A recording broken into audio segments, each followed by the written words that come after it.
Welcome to Arash's World. Today we have another Sigourney Award recipient. I've interviewed 2.5 of them, and we have the final piece of the puzzle, the last half, last but not least, of course. Welcome to Arash's World, Dr. Jill Scharff. Well, thank you for having me, Arash. It's fun to be Wonderful. here. Wonderful. So if we can get started, and that's something I always do, if you can just present yourself in any ways you see fit to get this started here. Well, you probably hear my accent, so you'll realize that I come from Scotland. Well, you might not realize that. You'll know it's British of some variety. Yeah, I was educated there, did my psychiatry training in Edinburgh, my psychotherapy training in London at the Tavistock Clinic, and then came here and retrained because that's the American way. Mm-hmm. Did you notice any big differences between the two ways of training, and what's kind of night and day? I mean, night and day. Okay. Yeah, in Scotland, you know, I was trained in ECT, in group therapy, therapy, pharmacology, and if I wanted psychotherapy, which I did, I had to do that after hours. There were people who would train me, but I had to seek them out. Yeah. Mm. And I mean, there was some kind of psychoanalytic thinking, but it was not the general way things were done. Mm-hmm. In psychiatry, that is. But in London, then my training was entirely psychotherapy, but I had to leave Scotland to get that degree of immersion in psychoanalytic thinking. Mm. And of course, then that got interrupted when I met David, who was on sabbatical in London, and moved here, and then redid a couple of years of child psychiatry, but you know, which was an add-on. That was good. And then shortly after that began psychoanalytic training, which had always been my goal. Mm-hmm. And one of the things I can see that you take on challenges, and you're not limited by any setbacks or any limits themselves. So it was also your idea, from what I gathered with in my conversation with David, to promote distance education and to embrace technology at a time where it wasn't that popular to do so. This is true. Now, don't get the idea that I am a techie, because I am not. I'm the kind of person that doesn't really want to spend time on the phone with people. I like a short conversation in person, that's it. But it was necessary because we realized that our branch of psychoanalysis, being British object relations theory, was rather rare in this country. And yet there were people who had been reading about it in the International Journal who really wanted an immersion in that branch of psychoanalysis. So they were coming from all over the States to a residential week of study. You know, and we imported teachers from Britain mainly at that time to give the real thing, not some kind of Americanized version of it. Mm-hmm. And we had a good time doing that. And sometimes we admit to ourselves that although we were providing access for people in disadvantaged areas, we were really educating ourselves because we were bringing experts in the field that was of interest to us. Mm-hmm. Sharing that.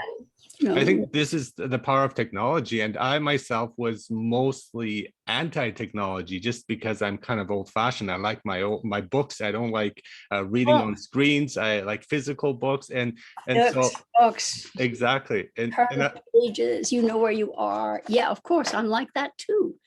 And so, but you're open to the potential of it, and I wasn't. I was actually hesitant of technology could help with teaching, for example. That it could be an effective means of doing so, and that was before the pandemic. And then right after, when I tried it out, I realized no, there is so much potential. It has so much power. And I fully embrace it. And in many ways, I prefer it. And in our conversation with David, we talk about all the benefits too. I mean, it has drawbacks like anything, but there are a lot of benefits to using technology. Well, it gives you access, gives you reach. And this is important if you want ideas to spread and be modified and elaborated on and, contribute to the pool of ideas. That's the idea of it. Now, in the beginning, yes, I had the idea, but David was willing to do the technical part of it and suffer through those early years on Polycom, using the intranet with lots and lots of dropped lines, which I'll confess that made me very anxious. I was afraid I'd never get back to the site that I was speaking to. But I noticed that over time, people became very patient with it. They were so glad to have the content that they were willing to put up with the glitches and the irritations and the being locked out and so on. Now it's with modern methods. The one we use is Zoom, but there are others that work quite well. Yeah, you don't have those problems. It's grown so much. I mean, I grew up without technology most of my life, and I had my first email address at university, and it was a big deal. And the internet was very slow. When you go to a website, it takes like 10 minutes for a page to load. And phone lines, we used the phone line, so it was a phone line, and we had to take turns. If you're talking on the phone, you have to wait. So there's all these challenges, Right. but what I'm impressed here that you kept on. And you said, this is an idea to invest in time, effort, and so on. It will pay off. And it did in so many ways. And thanks to Zoom, we can have these conversations. I can expand my reach in terms of interviews. And before I had to move to a place or talk over the phone, which is not the same, really. Yeah, true. Yeah, we would have been talking. I'd have had my headset on and we'd be talking. Yeah. I mean, I have done that too in the early days when people were not comfortable with Polycom, or they didn't have access to Polycom. Only certain institutions could have access to something like that. So yeah, I would be consulting to people using the phone. And I was hesitant because, as I told you, I don't like talking on the phone for hours. But when it was work related, it was fine. We had a goal, we had a piece of work to get done. And I was quite surprised that my sensibility shifted using other channels of communication, that my imagination became much more active. And for the lack of images. Yeah. Exactly. And we see that across the board now. A lot of physicians are using technology, and they prefer it in many ways. I think from studies I've seen, a majority of them prefer using technology for various treatments. Again, not all, but also patients themselves and clients and students. So we see this across the board. There are many benefits there.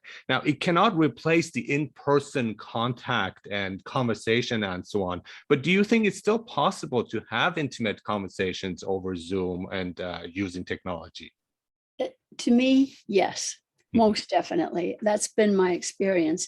I can relate to what you're saying about not really trusting it or not wanting to lose out on in-person connections.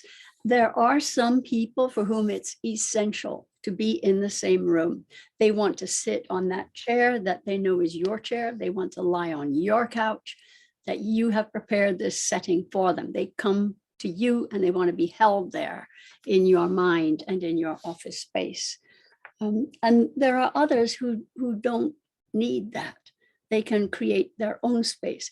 Now, even when a patient comes into this office, this is my office, actually, I'm not working from home. Actually, it's at my home, so I'm doing both. Anyway, they come in here. Yes, we're in the same room, but where we meet is in a space that is a mental space, an emotional space, a psychosocial space that we create in our conversation. It's the conversation that's the thing. Unlike physical medicine, there's no touch here. There's no need to examine or to look closely at body parts or whatever. You're just entering into a realm of thought and feeling. And it's just as easy to create that realm And the use also of apps. I mean, there are mental health apps where you can also immediately contact people and that kind of access.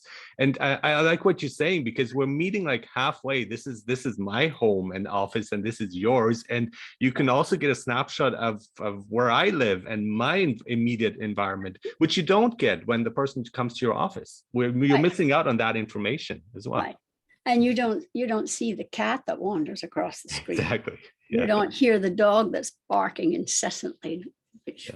And I think people also feel probably more comfortable in many ways in their own environment because they're not in a new place. This is my home. And then you feel maybe you can open up more about things that are happening in your life. That really does happen for some people. For some people. Some you would think, oh, this person couldn't possibly tell such a thing over the internet. They'd be worried about hacking or whatever. But they realize that hackers are not interested in last night's dream or what fantasy you had. That they're looking for where the money is. So it's not really going to be that big of a problem. And once they figure that out, then yes, the distance enables them to say things that would be very hard to say if they're worrying about maintaining some kind of appropriate social manner in person, that is. Yeah. And that's again, you mentioned, Arash, you mentioned the apps. Technology's been fantastic for physical medicine, for diagnosis, reading x-rays even, and also apps that help track medication for medication-resistant patients. It gives them support to know the doctor is totally in touch with how they're doing, or the nurse who's following them, let's say, or the physician's assistant, or in the case of mental health patients, might be a social worker who's keeping track of the client. And it just gives tremendous outreach clinically and in the teaching setting. But I think also that in the mental health field, because there are apps that, and it sounds kind of creepy too, using an artificial intelligence, but they can tell by the sound of your voice how you're feeling. So you can have like you record your voice and they have the camera, they can see your eyes, and it can analyze that information.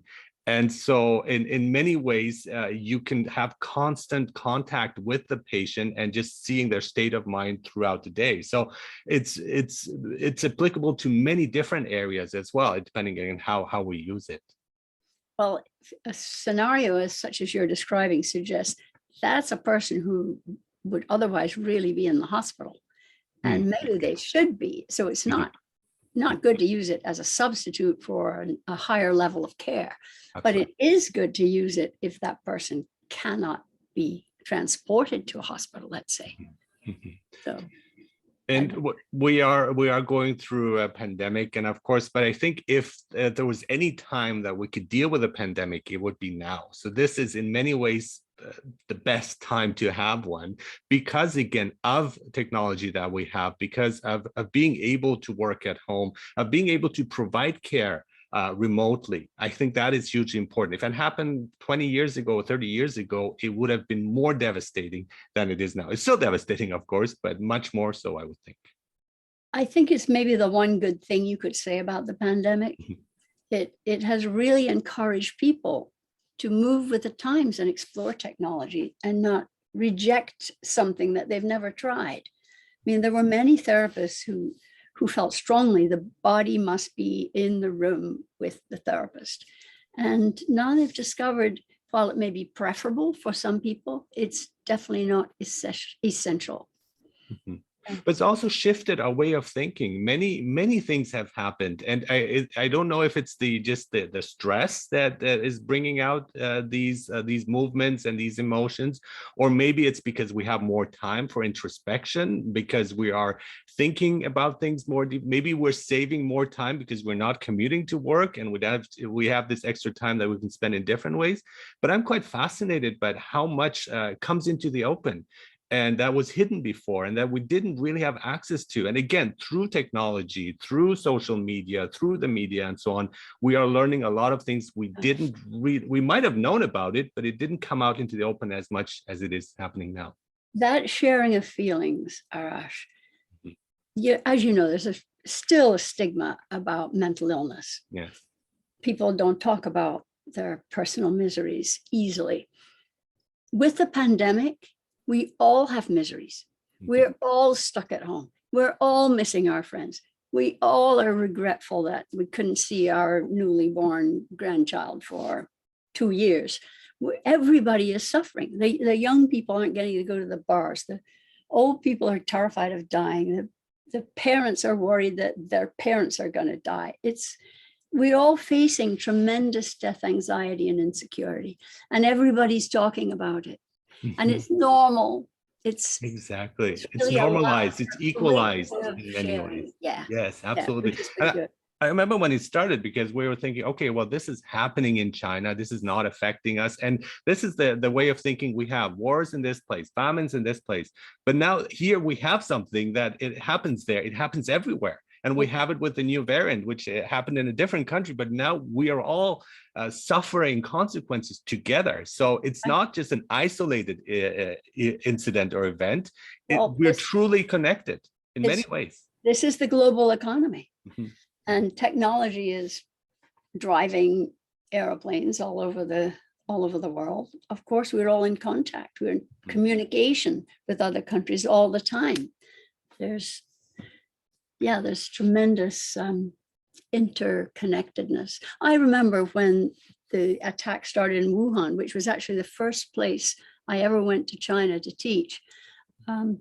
We contacted our friends. So sorry you're suffering with this. Oh yes, and the government has us all under lockdown. And we're thinking, oh, that's the Chinese government putting people under lockdown. There's no personal choice there whatsoever.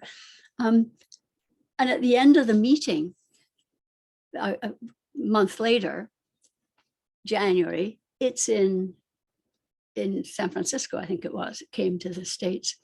And we have another meeting, and this woman at the end of the meeting, she's screaming, wear a mask, wear a mask. This woman is crazy. Like, she thinks you have to wear a mask to deal with this. And China sent masks to all of us, little care packages. I started wearing a mask, and then it became de rigueur, and then it became habit. And now everybody's wearing masks. And I don't think I'll give it up, because I'm so thrilled to have had no cold for 2 years. Good for you. I'm not the only one. And same here. Yeah, with the flu, we noticed we could control the flu. We did last year, so it was so simple. Just wear a mask, wash your hands, and a lot of people don't follow through with it. And I had a prejudice against masks myself at the beginning, before the pandemic, of course, where I had students from Asia who would wear masks when they're sick, and I was like, or when they're not sick even sometimes, and I would be like amazed, like, and I didn't like it.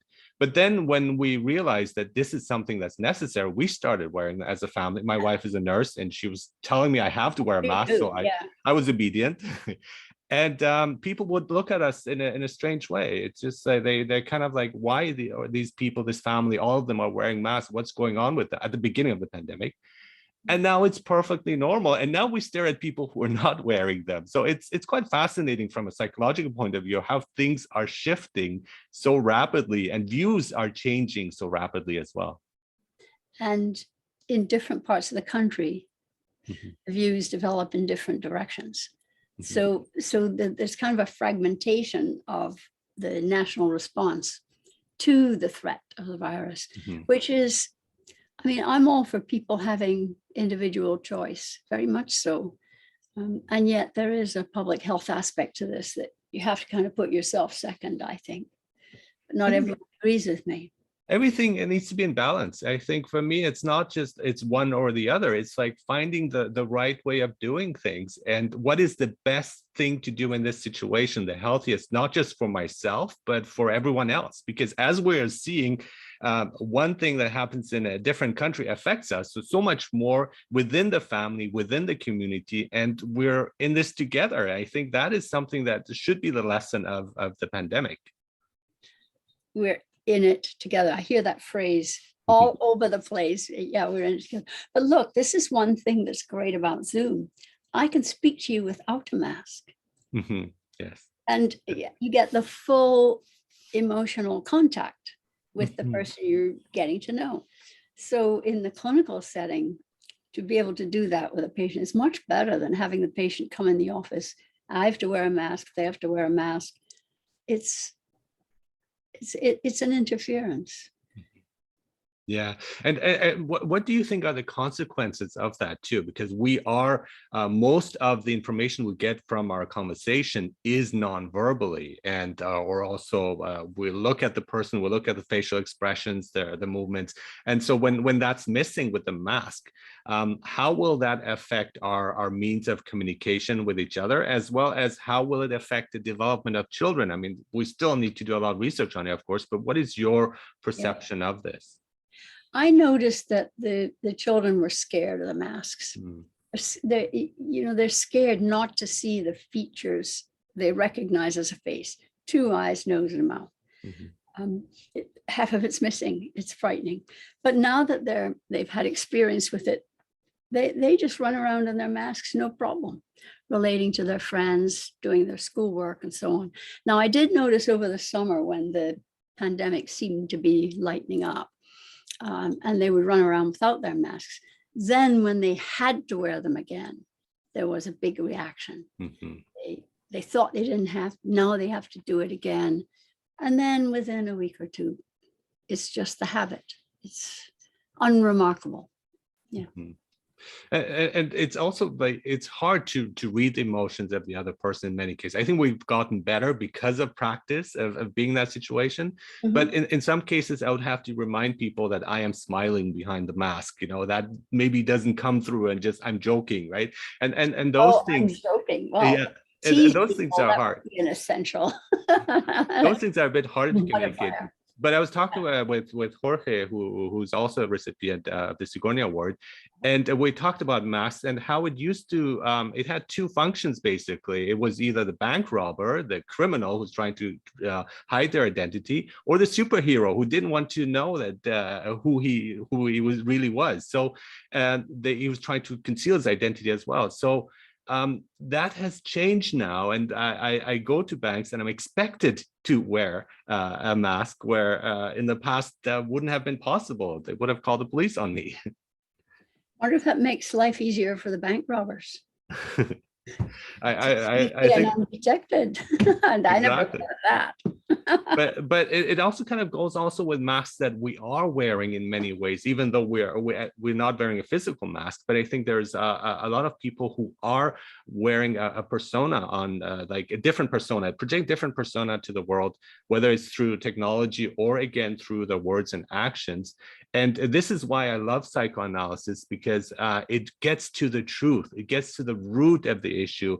And I think as a treatment, and there are studies that show it, and David pointed out various studies, that as a psychotherapy, it is as effective as drugs, if not more so, and I would say more so in many ways. And so by looking through past the masks that we wear and these images that we project into the world that do not correspond with reality. So I would like to talk a bit more about psychoanalysis itself, which is something that I'm fascinated about. Okay, good. So what are your views on that? And we can also talk about your specific practice and your view of object relations. I think that's what you mainly practice. Sorry about that. Sure. Yeah. Well, yes, of course, I'm totally believing in the value of psychoanalysis, because I've seen how it has helped people make really deep character change. Not everybody is looking for that. Not everybody needs that. There's nothing wrong with a person in a developmental crisis doing a little bit of CBT, alter their way of thinking about the situation they're in, and then they can move on. But that's not enough for everybody. There are people who have deeper conflicts that are not served well, but with a surface kind of intervention. And those people come for a psychoanalytic psychotherapy. Maybe it lasts a year, maybe it's once a week or twice a week. Then they, in the course of that, they get a little bit better.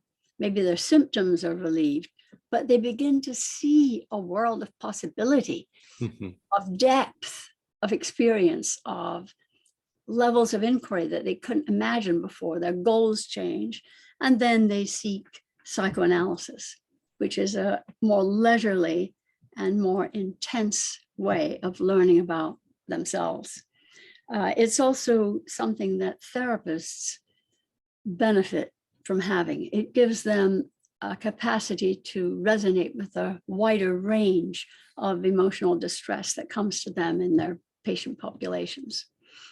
It gives them a way of not pushing away difficult matters because they haven't dealt with them themselves.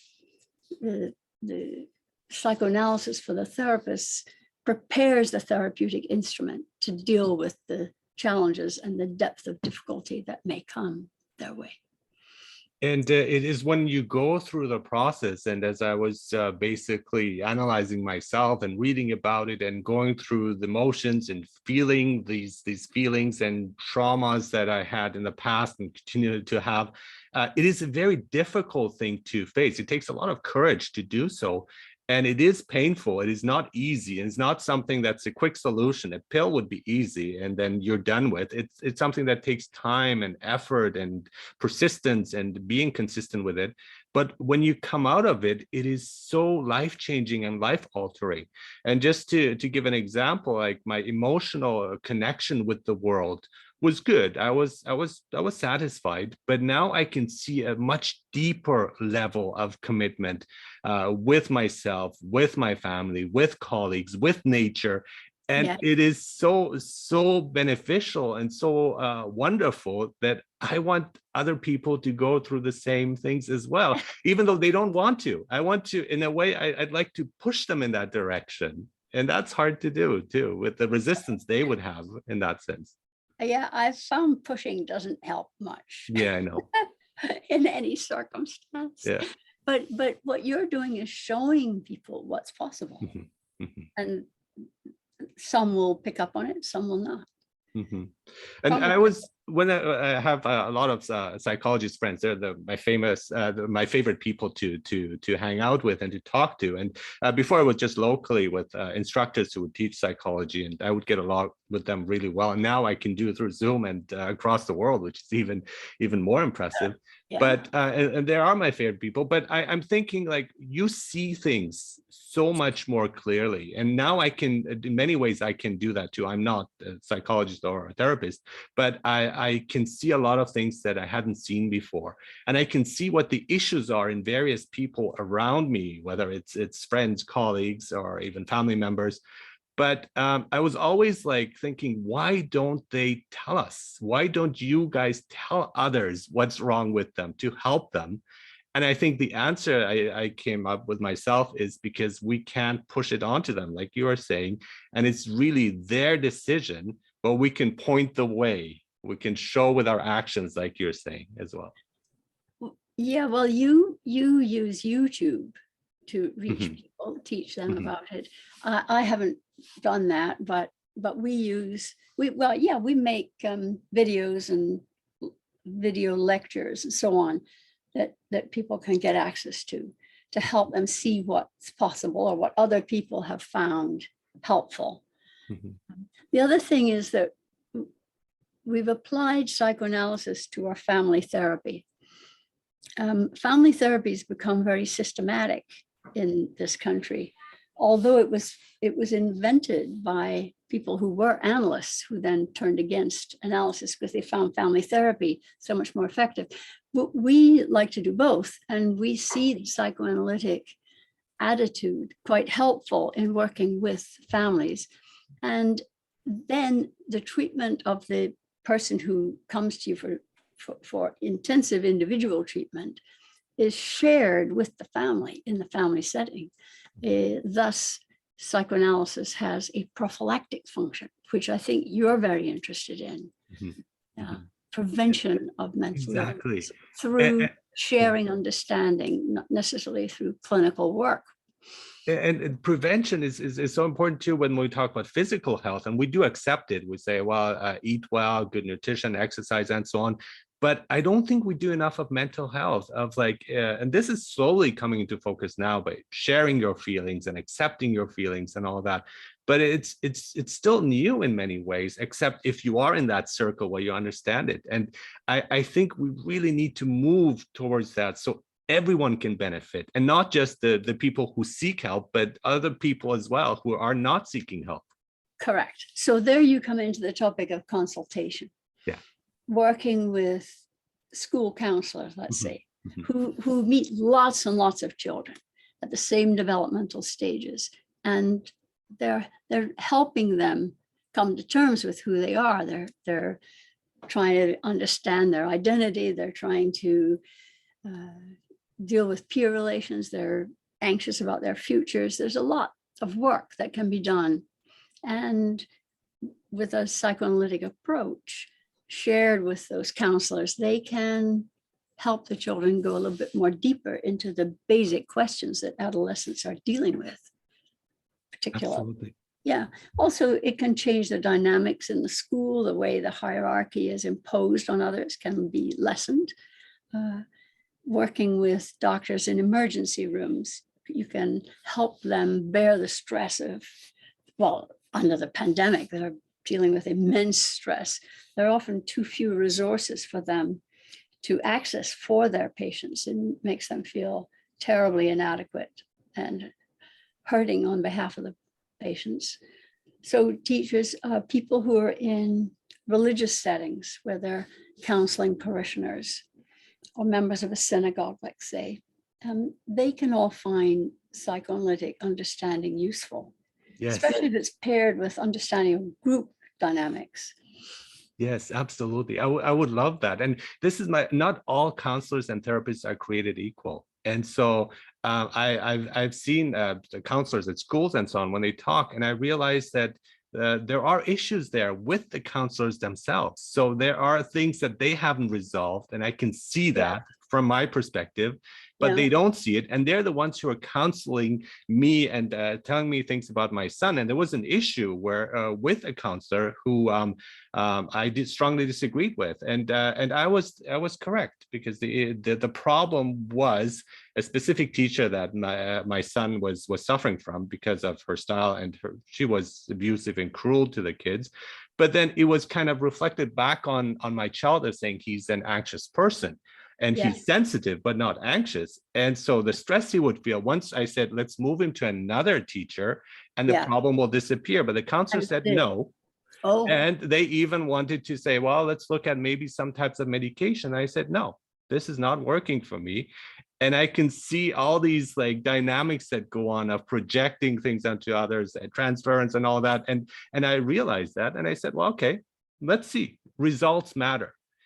Change him. If he still suffers, I am ready to consult with you, and we can see about other options. And that was the issue. After that, he was perfectly happy and content, and he really enjoyed school after that again. So but that's the issue, because you have people who are they are trained, but they're not well trained, and this is a bias here, of course. And again, I love talking to you because you would agree with me on this, that psychoanalysis is so important. It's such a vital piece, that awareness of it. And I see it with people I interact, and I know what the problem is, but I can't tell them because I know the defense mechanisms are so strong that they're going to attack me back. So it's very complex. Well, do you find that your studying in psychoanalysis has given you compassion for those people? Absolutely, absolutely. You but that compassion behind these symptoms, there's always some conflict behind it. But I also want to help, and I can help, but they're refusing that help. And that is frustrating to me. Apart from the compassion, it's like frustration. It's like, I know what's the right thing to do.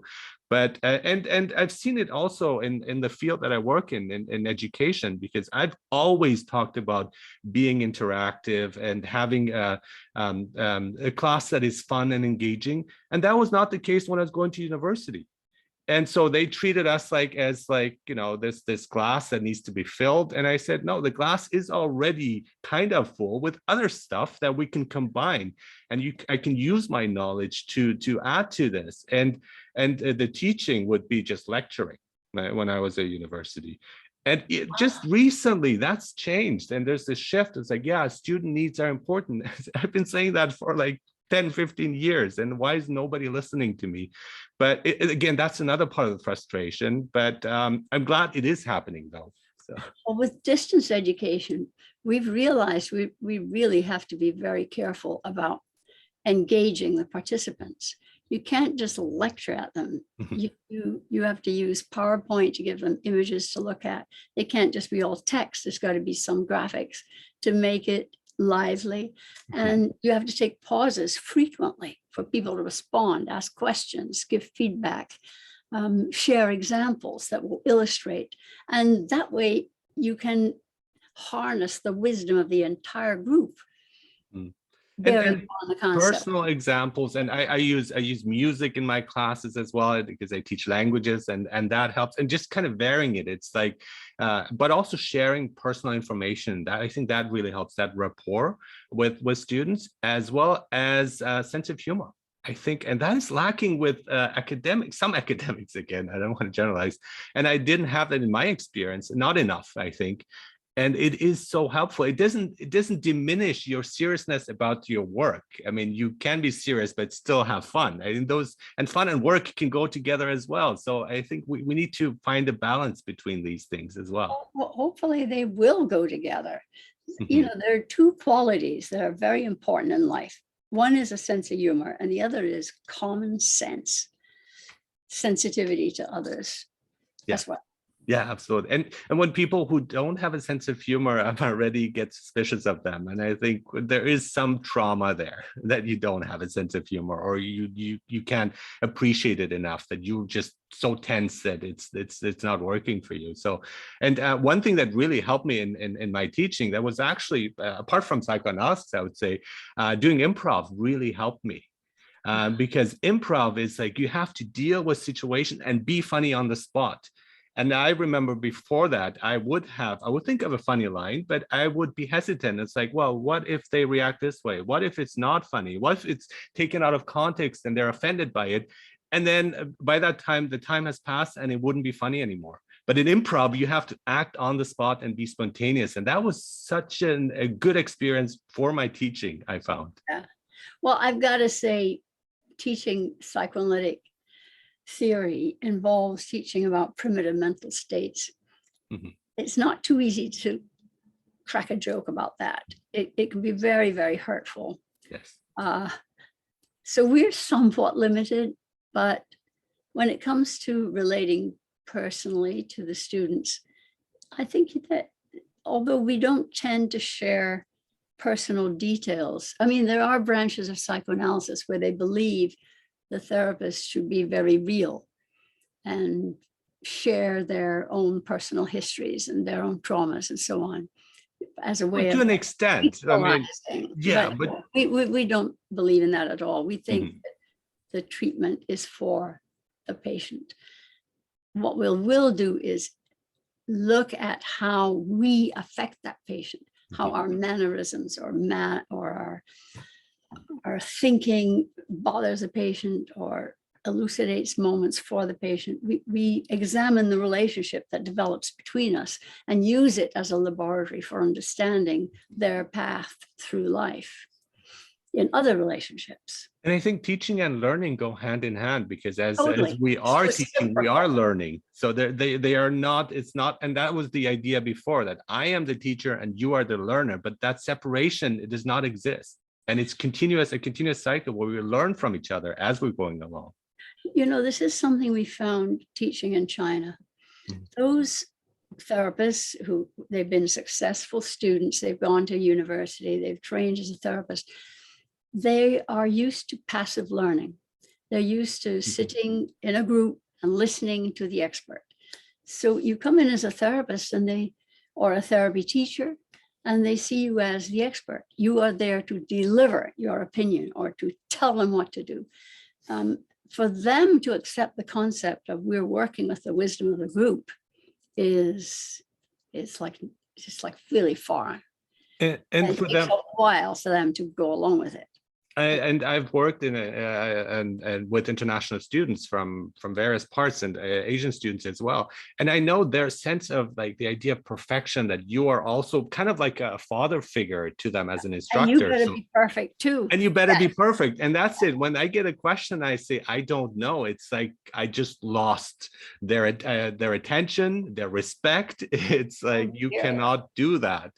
And Yeah. I'm thinking they are learning too that it's okay not to be perfect and not to know everything, Mhm. in even in your field. Yeah. Yeah. Yeah. But it's also a shift for them. And again, that kind of balancing act of like, I will go towards you, but you also have we have to find a compromise between us.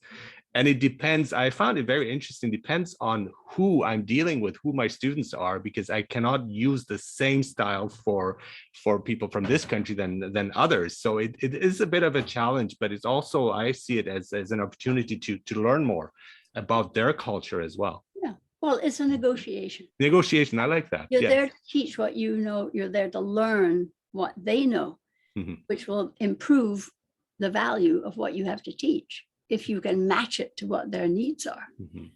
Yeah. And so your view, object relations is more about relational, more about how we connect with others and so on. I would think, as opposed to, would you say, as opposed to Freud, where it's like more like aggressive drives and so on, we focus more on the person? Or do you find, again, also a negotiation, a compromise between the two Well, in there's a your whole approach? spectrum, isn't there? There's the Yes, there is. Freudian that's focused on the drives. Yeah. Aggressive and sexual drives as the engine of development. And Mhm. those are important, but Mhm. in object relations, we see those as subsidiary to the main interest, which is to form a connection with another person, to be able to relate the infant to the mother, and and find meaning in that relationship. The relationship is what gives meaning to the performance of the self. The baby sees himself reflected in his mother's Mhm. pleasant gaze, for instance. And then in object relations theory, we say all those moments build up inside the self. The self is structured from its interactions with others in the early years, and then is modified over the years in future experiences with future people outside the family and inside the family throughout life. Mhm. But that can become a vicious cycle, though, in the case of trauma. Now, whether it's trauma as an infant, and your relationship, one's relationship with one's mother, and then, or also in one's environment, but also from previous generations. So something that carries on and on. So it is something that could be, again, a vicious cycle in this case. There's no way around that. Every culture has its traumas.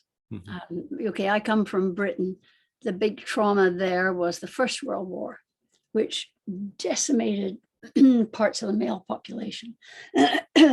Then on top of that comes the Second World War. Same thing again. And then it's got women in the factories.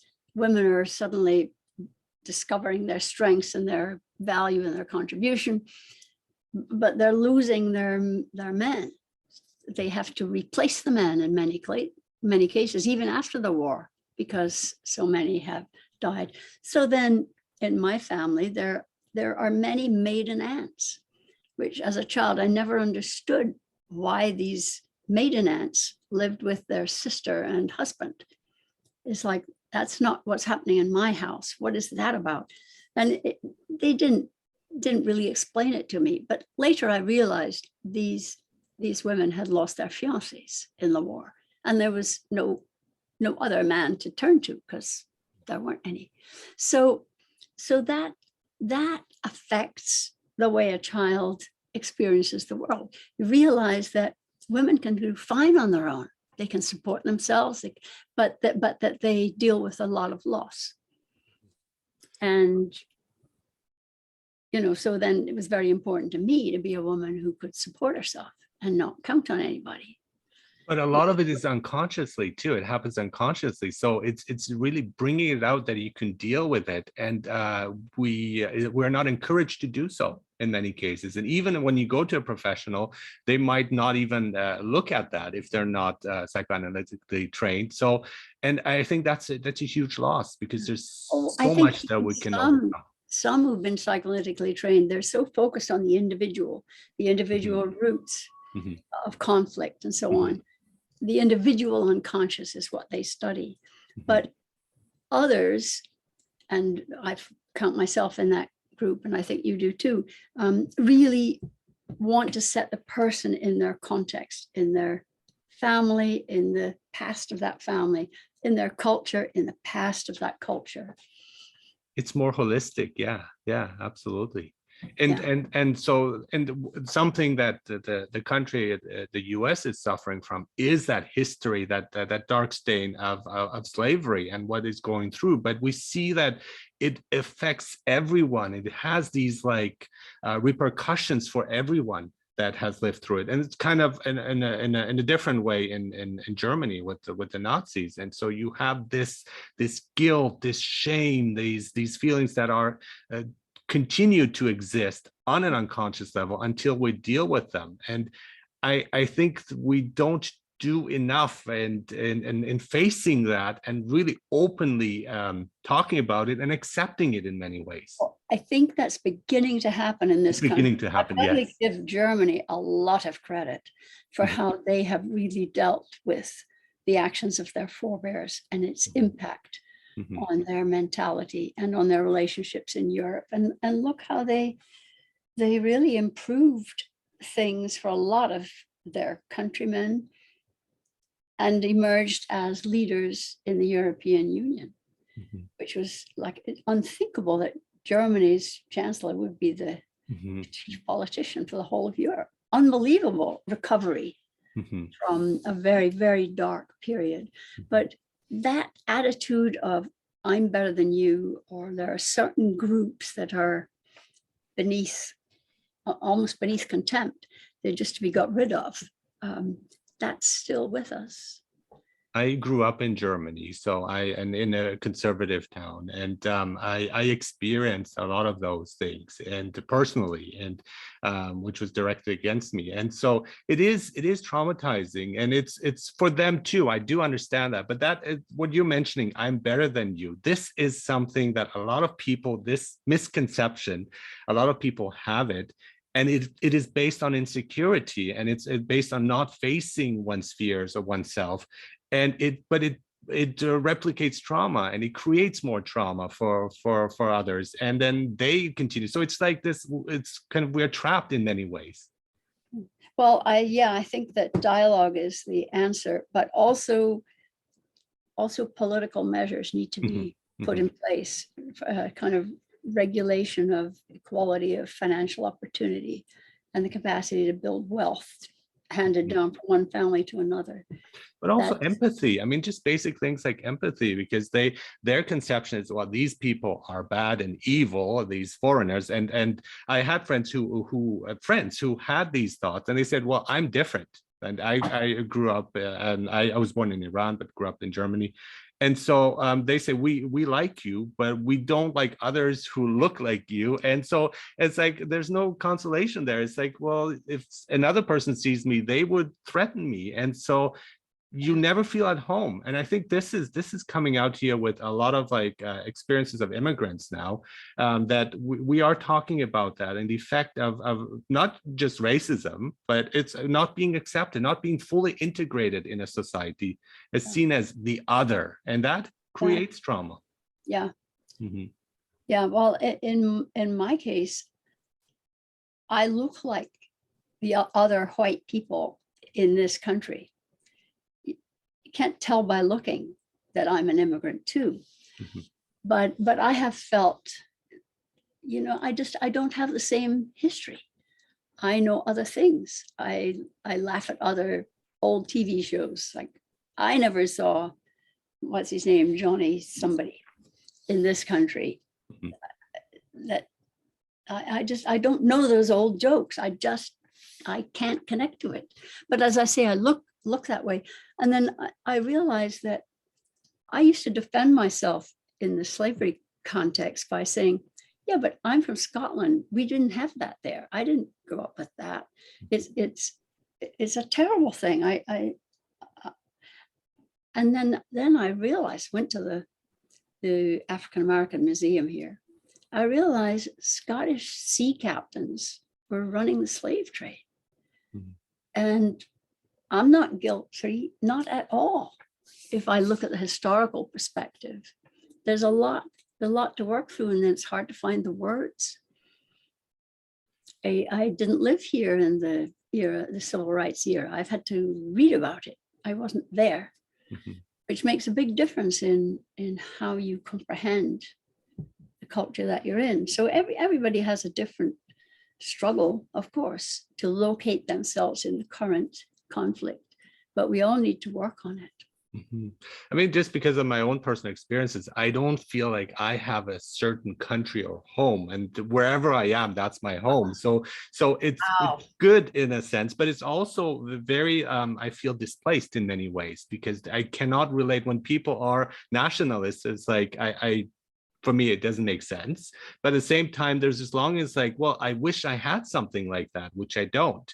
So it's kind of like everything, I guess, has its good and bad, like when we look at technology too, the good and bad of it. But again, it's how we use it and how I use that knowledge. And for me, it's easy to relate to others because I have lived through different experiences. And so my wife is Mexican. I went to Mexico to work there, and now it's just like a whole different dimension that's added, making it even more complex and blurry. But I love it this way. I enjoy it. But you have the advantage of language. Yes. I assume you speak Spanish. Yeah, 5 languages. Farsi. Yeah. German, and French, English, well. And then just toss in French, because why not? Yeah, why not? Yeah. And I mean, that's another thing too. Of like, it opens up pathways of language, of being able to use it to communicate with others. But there's also specific expressions in each of the languages that I like that you cannot translate. That comes with a mindset. And I find that fascinating. And that is fascinating. People are missing out when they don't have that, you know. And I think people should also learn more languages and travel and just see the world outside of their own cocoon that they have, of really going out and seeing different points of views, different lifestyles, to be able to accept them more, I think. Yes. And to learn useful ways of being that you might not have thought of. And I think really like integration of seeing, you know, that ideas that we have about a specific group of people or race or ethnicity, they're misconceived, because at the end, at the bottom of it, we're all humans and we all go through the same things and we suffer the same things. And we see that with the pandemic too. It's like, this is like, we're all affected by it, no matter, of course, some more than others, but still, you cannot save yourself. Very much more than others. Yeah, that's true. It really has thrown up a huge divide, particularly African American people suffering more from the pandemic than others. Those who have more space to move around and more opportunities to live outdoors safely have had a much, I'm not going to say an easy time, but an easier adjustment to the restrictions of the pandemic. Yeah.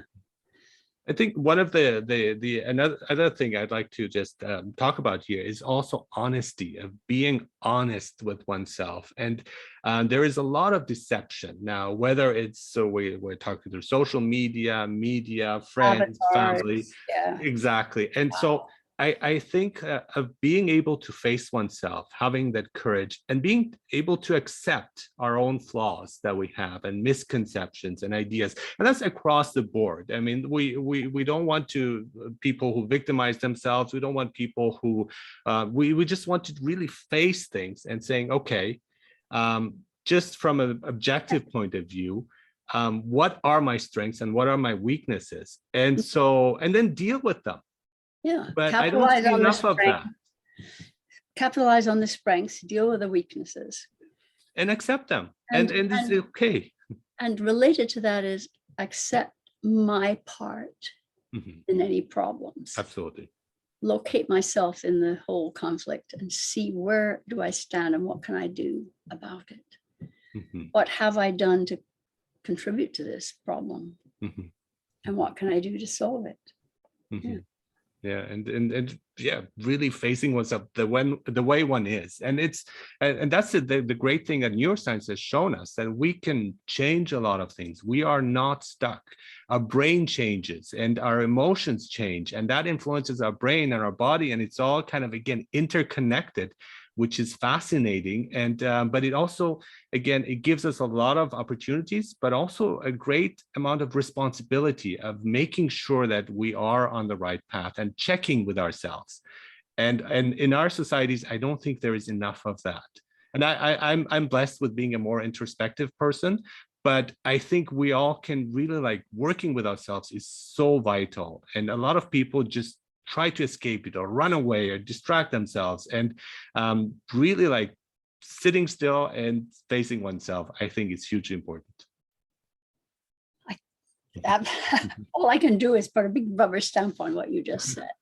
It's so Great. important. Thank you, Arash. Yeah, thank you so much for this wonderful conversation. Thank you, Dr. Jill Scharff, and you are the Sigourney recipient alongside your husband. You guys make a great team. It's wonderful, the work that you are doing. I highly applaud that. And thank you so much for everything that you are contributing to the world. Thank you for this interview as well.